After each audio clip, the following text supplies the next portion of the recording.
Thank you very much, Phil, and thank you also for inviting me back to speak at the Chartered Institute of Marketing Club. I'm going to spend 40 minutes or so talking about brand strategy. But before I do, I'm going to tell you a story, and it's a story that kind of just illustrates, from my point of view, the power and potency that brand strategy can deliver an organization. So I was in Nova Scotia talking to Jeff Moore. Fittingly, we were in one of his company's cafes, and he was sitting across the table from me. And he was the founder, co-founder, and president of a coffee company called Just Us. And they had a thriving range of cafes around the country. Their products were available pretty much in all the supermarkets. And I asked him what I thought was a relatively straightforward question, which was the name Just Us. Jeff, it's what's the story behind it? But it seemed as though I'd actually asked him quite a difficult question, because he didn't immediately answer me. He sort of thought about it for a while and looked at his coffee, and he said, yes, it's called Just Us because it sounds a little bit like justice. And we're a fair trade coffee company. We work with the producers and we pay them a fair price. And so, yes, that's Just Us. Sounds a little bit like justice, and that's the reason. I said, I don't think it is, Jeff. I think there must be a better reason for you to call yourself this kind of unusual name, Just Us. And by the way, I know you can't see this, but it also has an exclamation mark after the word us. So he went back to his coffee, went back to ruminating on this question. And whilst he's doing that, I can give you the backstory. Jeff and Deb were a married couple, and about 25, 30 years ago, they decided they wanted to start a fair trade coffee company. And so Jeff flew down to Chiapas in Mexico and spent some time with a coffee co-op called Usiri. And after a few days, he phoned Deb, and they discussed the idea and decided, yes, they were going to start a coffee company. Deb's got on the phone to the bank, organized a remortgage of their house. And a few weeks later, a huge container of coffee arrived on their front lawn. And much like a typical entrepreneur, they looked at each other and said, well, what do we do next? Anyway, what they did next was great. And as I say, they were now running a very successful business. And so getting back to this question I'd asked him, he said, yes, it's just us. We're a small company. We're up against the big corporates. We're up against the kind of consumer indifference to the plight of coffee growers. That's it. We're just a small company up against the big guys. No. I said again, I really think there's a more compelling reason, Jeff, for this name. And look, to be completely honest with you, this is not something that happens infrequently, because as brands and businesses grow, they morph, they change. What seemed like a good idea sort of 25, 30 years ago maybe isn't such a good idea now, or the reason for something being named something has been lost in the mists of time. It's very, very normal. It's a very common thing I found, and it's a really good idea to sort of question things like your name or your collateral, because you're kind of carrying them along with you. And my final, I had an English accent, and it always helps in North America, so I get away with being a little bit rude. But Jeff, what he came back with was so good that I wrote it down, and I'm going to read you what he said now, word for word. He said, Bruce, we are all on this journey of life together, and we are all part of the same human family. And as we visit our partners throughout the world and share their struggles, successes, and dreams, this connection has continued to drive us. So the most powerful of all reasons for the name, and the most concrete, is the idea that there is no them and us, just us. That there is no them and us, just us. And it was a fabulous moment, because it was a window into almost the soul of that company. He captured what's at the heart of their brand, and it kind of released a direction for us to start to move towards. It was the beginning of their story, and what he'd pretty much done is to define the point of their brand. And I like points, and I like points because they stick into things, and every organization needs a point, a sharp definition of its focus that's going to stick in people's minds. And that means making a choice, of course, about what that one point is, and that can be fiendishly hard. When I ask clients to define what they do in a single sentence, every client usually responds in the same way, which is, it's just not possible, Bruce. It depends on our products we're focusing on. It depends on the audience that we're addressing. It depends on the campaign we're running. It depends on the territories that we're in. And all those responses are valid and have their place. But the role of a brand strategy is to sit above the minutiae and to be relevant to every part of the organization. And so to meet this need, to help solve this problem, I founded my practice back in 2009 and developed a framework called the Brand Arrow that would help clients to be able to discover and then define their point. And in our session today, we're going to cover the 6 big benefits of a brand strategy. We're then going to define what a brand strategy is, the elements that go into a brand strategy. And then we're going to touch on what you can do with a brand strategy, what a brand strategy does. And then we're going to hand back to Phil, who's going to manage some Q&A. But before I dive in, I think it's very important that we actually define what we mean by the term brand and the term brand strategy. So, brand. The reason why I think it's important to define a brand is there's all kinds of ways of describing it. And so if we're going to have a useful conversation, then we need to establish some frames of reference. So a brand is a product or a service that delivers a consistent and distinctive benefit to a customer. A brand is a product or service that delivers a consistent and distinctive benefit to a customer. And it's going to contain within it a set of characteristics that it's going to use to differentiate itself from competitors and remain familiar to its customers. And a brand, therefore, can be a product that you find on the shelf in a supermarket.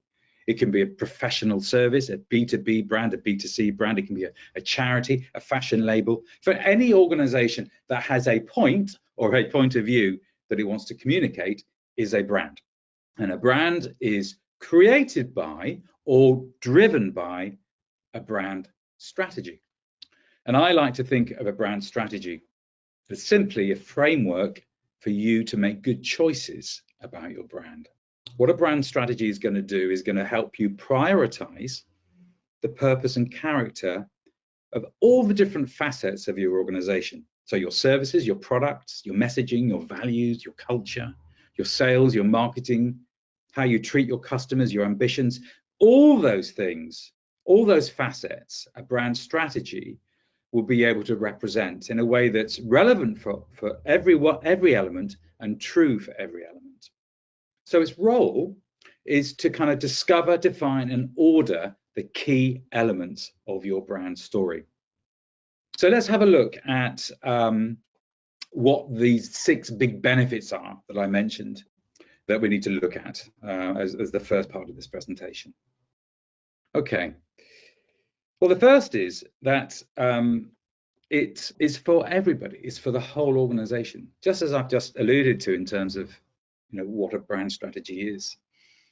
Yes, a CMO or a marketing director or somebody, I often actually work with CEOs, but it can often be brought in by the marketing team. But really, the job of a brand strategy is not to represent marketing. It's to represent the entire organization, because that's the job of a brand, isn't it? The job of a brand is to represent all of the organization, because all the organization is job is to create and deliver that brand to its customers.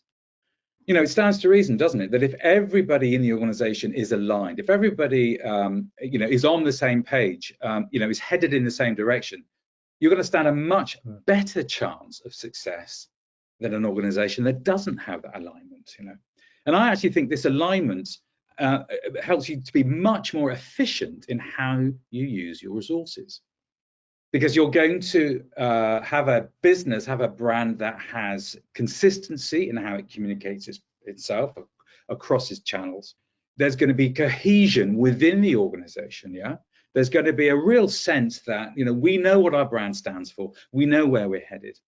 And that's also going to deliver an accountability, whether it's, should we launch this new product? Is it in line with our brand? Should we engage this section of our audience? Should we, bring along, a new strategy? Everyone is going to have the ability to be able to see, okay, this is what the brand means, this is what it represents. And going in the same direction means defining a vision, a vision actually that you can all understand. And when I talk about visions, and we're going to come and look at it in a little bit more detail, I'm not talking about a mission. I'm not talking about a mission or the dreaded mission statement.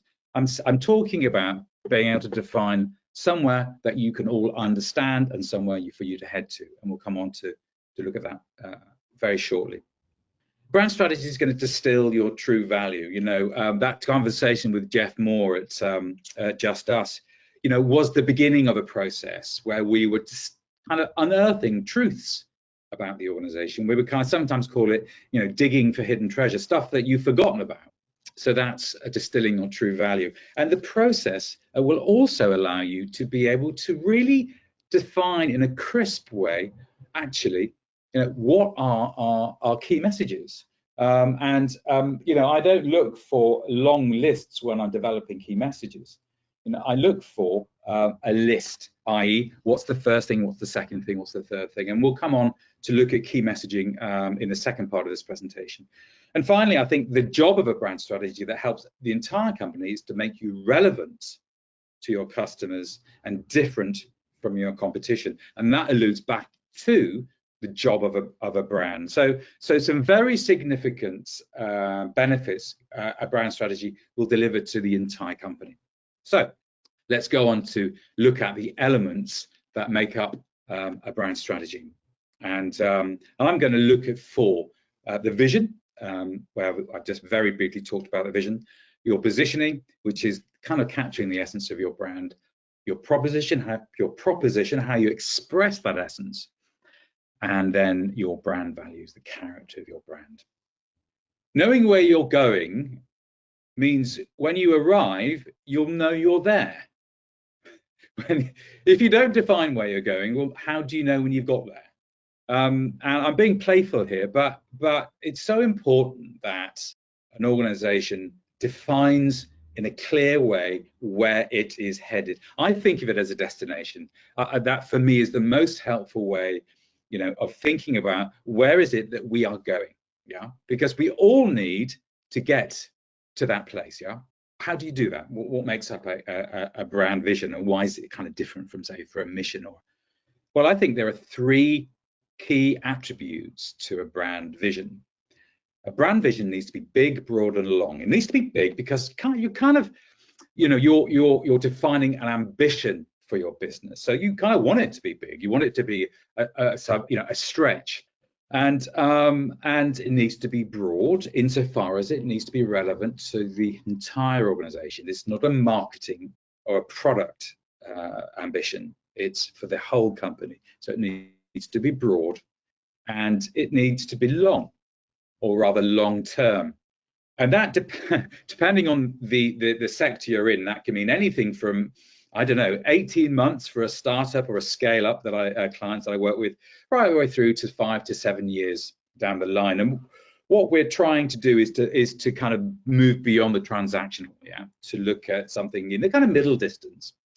And what's super helpful about being able to define a vision beyond knowing where you're headed, beyond all of you going in the same direction, is the fact that it can allow you to discover your barriers and your drivers, what I call your barriers and your drivers.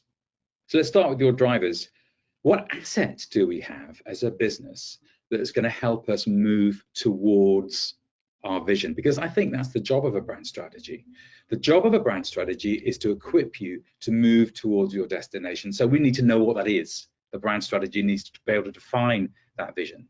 And your drivers are, what have we got without changing them that are going to help us move towards that vision? Yeah, what can we build on? So we may well have, you know, a fresh round of funding, you know, a fantastic leadership team, an award-winning product, insatiable demand for our product. We might have an innovation that is unique in the market. Yeah. So what have we got that's going to help us move towards our vision? And these drivers are very good at helping us to shape how we create our messaging. But frankly, I think even more importantly is to be able to define, well, what are our barriers? What are the things that are going to slow us down or even stop us from moving towards you know, our vision? What do we have to build up? And these are kind of what are the problems that we've got that we have to solve? Maybe we've got a team that works in silos. You know, they don't talk to each other. You know, maybe we've lost our edge. We've lost our appetite for innovation, and a new brands come along that's kind of, you know, is taking our market share. Perhaps consumer habits are changing. Perhaps we didn't move fast enough with the times. And our barriers are brilliant, because what our barriers can help us deliver, create our marketing objectives. How do we deal with these barriers? Because if we don't deal with these barriers, if we don't remove these barriers, then we're not going to be able to head successfully towards our vision. So you can see brand vision has a really very important part to play for the whole company, not just the marketing team. So that's the brand vision. So let's move on to what is probably the most technical term that I use, which is brand positioning. And so what do I mean by brand positioning? It's how the brand is positioned in the minds of your team. How the brand is positioned in the minds of your team. Why is this important? Well, what makes a brand strategy, I think, distinct from something like a marketing strategy or an ad strategy is that the number one audience for your brand is you. It's your team. Because if your team don't get your brand, if your team don't understand your brand, then what hope do your customers have? Because it's your team's job to communicate and grow your brand, communicate your brand to your customers and grow your brand and head towards that, help you to head towards that vision. So your brand positioning is how you position the brand in the minds of your team. What's the thread that runs through everything? Think of it, you could think of it as the DNA of your business. Now, every part of our business, if we sort of sliced it open, whatever, we'd see the positioning running through it. So just like the DNA of in our bodies makes us unique and kind of shapes how we behave and how we develop, so the brand positioning in a brand is going to shape how it develops, how it communicates. And its job really is to steer the brand. Yeah. So I talked about it being for you, being for the team. And it absolutely is for the team. It's an internal tool. You're not going to see the brand positioning kind of writ large on a bill poster. Yeah, it's for your team. Yeah, and so just like a rudder on a boat, you don't see the rudder on a boat.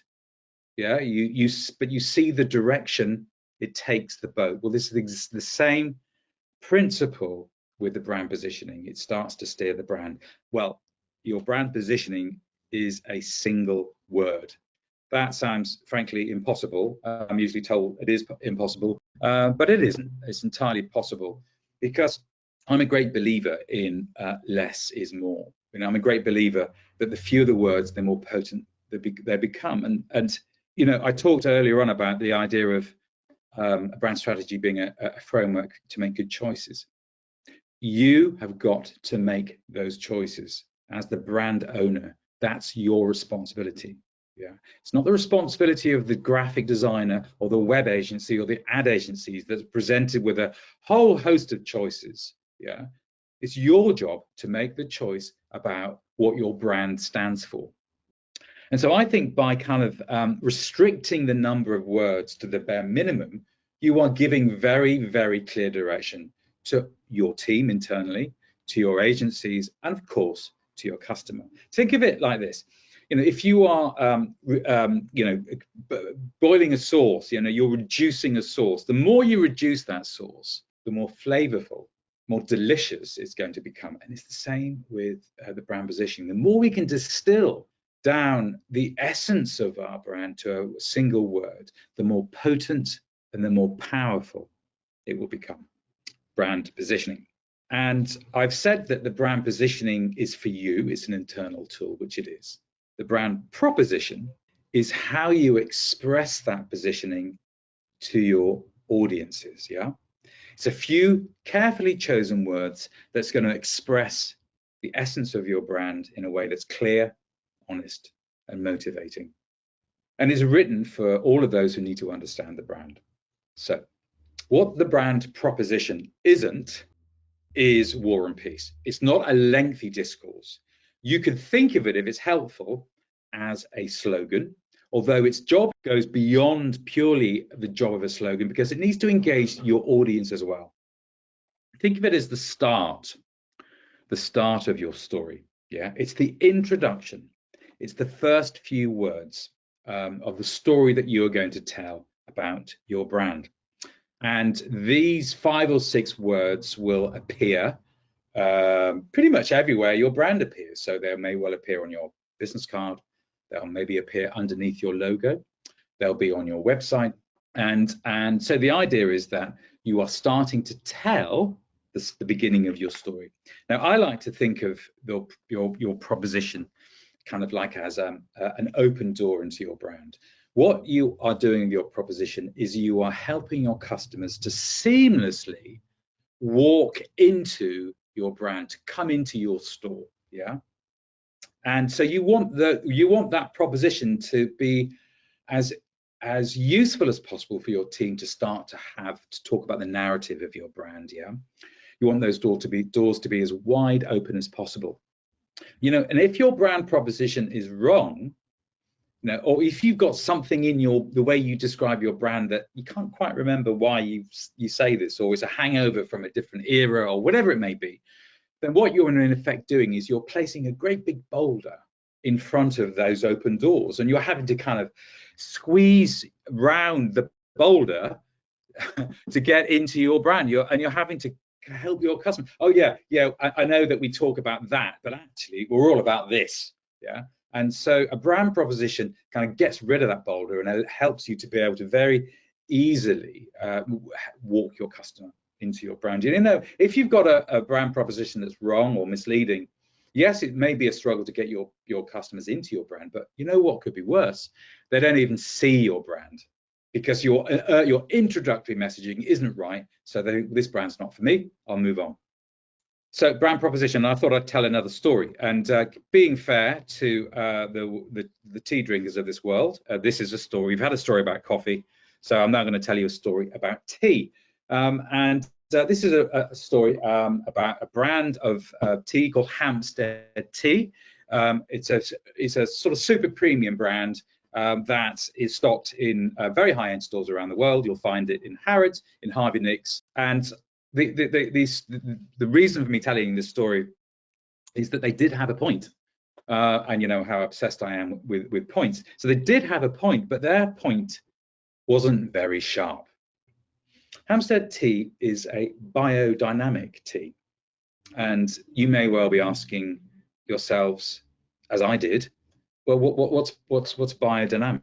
What's a biodynamic tea? So I asked this question, probably the first question I asked to the team at Hampstead Tea. And let me read out 3 of their responses. Biodynamic tea is about harvesting and planting at the right time of year, as the moon rises, that type of thing. Biodynamic is an inspiration with an increasing arc of radiance, like the ripples of a pebble thrown into a pond. It's the weird and the wacky and very, very niche, but it brings nothing to the customer. So you can imagine how frankly useless it was to have a point of a brand being biodynamic if nobody in the team had a clue what it stood for, or if everybody in the team had a different view. In fact, everybody in the team did have a different view about what biodynamic stood for. And so, as this is an educational slot, let me tell you, I find this out, that it was founded by Rudolf Steiner back in the 1920s. It's kind of precursor to the organic movement. And what biodynamic farming or agricultural is all about is it views the farm as a single organism, so that everything in that farm, whether it's the crops, the soil, the insects, the animals, the people, they're all part of this same organism. And the job of a biodynamic agriculture is to make sure that all those different elements work in harmony with each other, that all are as healthy as possible. All good so far. You're thinking, well, this sounds fabulous. However, there are some aspects to biodynamic agriculture that could be described as a little out there. For example, they store chrysanthemum oil in tin chests in darkened basements and then bring them out when the full moon rises or various other astrological cycles, and they spray their crops with them. Another example of what they do that might be seen as a little odd is that they bury manure in cow horns and skulls of small mammals, and then after 6 months they bring them out and again use those for their crops. So the problem we had was that we had this rather obscure definition of a variety of definitions of biodynamic, and none of them seemed that appetizing, frankly. And so we had a problem, but we managed to find a solution for that problem. And that was a conversation I had with Mr. Raja Banerjee, who was the owner of the Makapari tea estate, who grew the tea. And he said to me, you know, darling, it's all about the soil. Now, apparently he called everybody darling, I later found out, but he was absolutely right. And you know what? It's the only thing that the scientists can agree on, that actually biodynamic farms have more nutrients in their soil than farms that are not biodynamic. More nutrients in the soil grow plants that are healthier. And from that, we got to the better the soil, the better the taste. And that gave us a fantastic platform to start to help to get people into the brand. So it was understandable for the team, it was relevant to their customers, and it differentiated them from the competition. So that's just a proposition at work. But let's move on. I'm conscious of time. Values. This is not a particularly difficult concept to understand. It describes the character of your brand, just as values describe our characters as people. And, you know, we want to be able to sum up the character of our brand. You know, I say that if you can't define your values, you can't use your values. And just as values shape a person, they also shape a brand. And I think they have two very, very important functions. I think the first is that they are incredibly influential internally. They play a vital role in keeping your team focused on what the brand stands for. I like to think of them as kind of like a benchmark for your team. You know, if we're going to create this new product, if we're going to do this new initiative, does it reflect our values? Is the presentation that we've just received from the design agency for a new brochure, does it reflect our values? Yeah. And so they have a very, very important role to play, both for the marketing team, but also for the HR team. Yeah, because your brand values shouldn't be different from the values of your company. They also play a very important role externally, because they actually kind of help your customers recognize you. Yeah, and this is so important, you know, that brands that are seen as a hallmark for your customers, because your customers are going to be bombarded. You know, it's something like between 4,000 to 10,000 messages a day. And our brain does a very good job in screening out an awful lot of those messages. But what your values do is it helps your customers recognize you. Yeah, because they recognize you by your values, and they can also call you up when you don't meet your values. So they have a very, very important role to play in terms of providing a hallmark for your customers to recognize you by. So I've talked about the elements that go into our brand strategy, and I now want to talk about, okay, what can you do with it? And frankly, you can do a great deal with brand strategy, but I'm just going to focus on three things for brevity that you can do with a brand strategy. First is around your key messaging. I talked earlier on about this idea of choices, yeah, and the role of a brand strategy is to help you, the team, make good choices. And so well, the first thing a brand strategy can help you is to ensure that you are relevant to your customers and different from your competition. So relevant and different. Now that might seem like the bleeding obvious, but the point here is that you need to be both. So you need to be relevant, yeah, you need to solve a problem for your client or your customer. But you can't just be relevant, because if you're just relevant, you're the same as everybody else. So you need to be different from your competition, yeah? But you can't just be different or you wouldn't have any customers. You need to be relevant and different. And I think this is a great way of then thinking, okay, well, how do we decide what is going to go first? I call it the tyranny of the first. There's always going to be a first thing, isn't there? There's always going to be a first thing on your website. You know, there's going to be a first headline on your website or the first chart in your deck. How do you know what is going to be the first thing? Now, if I asked a client to give me the 5 things about their business that they love, they'd have no problem at all. But if I asked them to tell me one thing, they would have a problem, yeah, because it's deciding what is the most important. So the other point about messaging is you need to lead with the benefits, not the features, yeah. Why should I care about this brand? What is in it for me? And I think this is so important, particularly for technology firms, of which I work a lot with. You know, people are very comfortable talking about how we do things, but that's not the first thing to talk about. The first thing to talk about, this will solve your problem, yeah. This will make you more efficient. This will make you go faster. This will reduce costs. This will, whatever it may be. Just start with your benefits and follow with features. The other great thing about developing a messaging hierarchy is it allows you to create an elevator pitch. Now, the story goes that the only way you'd be able to get hold of the boss would be to ride in the elevator down from the management suite on the top floor down to the ground floor. And you had the time it took that elevator to go from the top floor to the bottom floor to pitch your idea to the boss. And, you know, of course, we're not allowed to spend any time in elevators at the moment, but there will come a day where we can. But it's very, very useful to be able to define concisely your pitch. Yeah, it's very useful for things like social media, for example, or the front page of your, you know, the front page of your brochure or your website, whatever. You know, it's going to, that brevity, that cutting to the chase is going to help you to cut through all the cacophony of noise that surrounds your customers. Because although bosses, customers, whatever, are now, you know, more accessible, there's more people talking to them. So key messaging, a brand strategy that delivers key messaging will also deliver you your elevator pitch. Briefly, the curse of the brand name. You know, they're both very important and not important at all. They're important because they're everywhere. You know, there's a lovely story of a brand called Carl's Hill. I don't know if anybody's heard of Carl's Hill. It's a very famous brand. It was founded by Jacob Jacobson.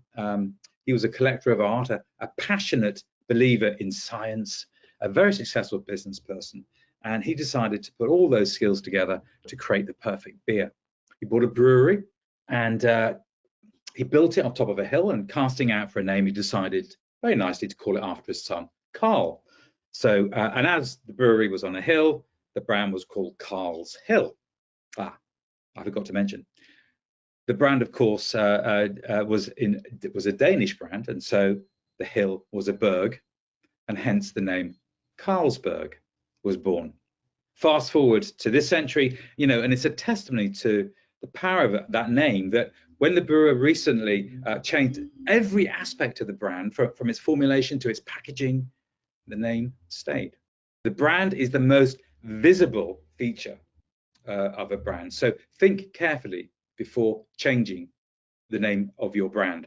And I think brands, very briefly, and there's more of this in my book, fall into 3 categories. How do you know what sort of brand you've got left? Well, there are good, bad, and ugly names. A good name, of course, is going to help you with that, you know, keep those wide open doors to your business. It's going to help you seamlessly talk about the benefits of your brand. An ugly name is a name that's a bit clunky. It's not wrong, but perhaps it needs some help. It may need a word after it, or may need a new identity or logo, whatever, or a new colorway to help it sing. But a bad name is like having that boulder in front of your store. You need to change it. So good, bad, and ugly names. Of course, we all know this, don't we? That a brand is not a logo. A logo is an expression of your brand, and they are very, very important and very being graphically being able to communicate your brand, and your brand strategy will really ensure that your logo, is working correctly. Here's a quick pop quiz with 2 minutes left. Who can recognize the brand on the left? Of course, it's a bottle of Bass. You can see from the red triangle there on the Bass beer bottle. That's one of the oldest logos in existence. We can see our two mini logos here, one from the 50s when it was owned by British Leyland, and one from when the brand was relaunched by BMW. And the reason for them staying together was they wanted to make sure that people understood that there was a relationship between the new Mini and the old Mini. So logos need to be distinctive, relevant, and memorable. Roller color has an extremely important role to play in brands in supporting, where a brand is headed. And where's a brand headed? Well, your brand strategy will tell you. So color plays a very important part in subliminally communicating things that customers are looking for. And if you want to be kind of recognized as being part of a sector, then you choose the color that is most redolent in that sector. I was talking to a colleague yesterday who's the head of brand at Diageo, and they're using a blue strip to represent their non-alcoholic products, because that's now the kind of de facto color. Blue happens to be a very calming color. Yeah, it's very stable, it's very ordered. So a lot of banks and corporates use blue. Red, very fiery. Most buy buttons on websites are red. It's a real call to action. Each color has a different role to play. And I'm not saying that consumers say, this brand is orange, therefore it must be creative. But they do have a very influential role to play, as does shapes. Most rectangles, squares are what we see most of in our daily lives. And so they are familiar. So brands that want to deliver familiarity will use shapes that are familiar. So shapes and colors have a very important role to play.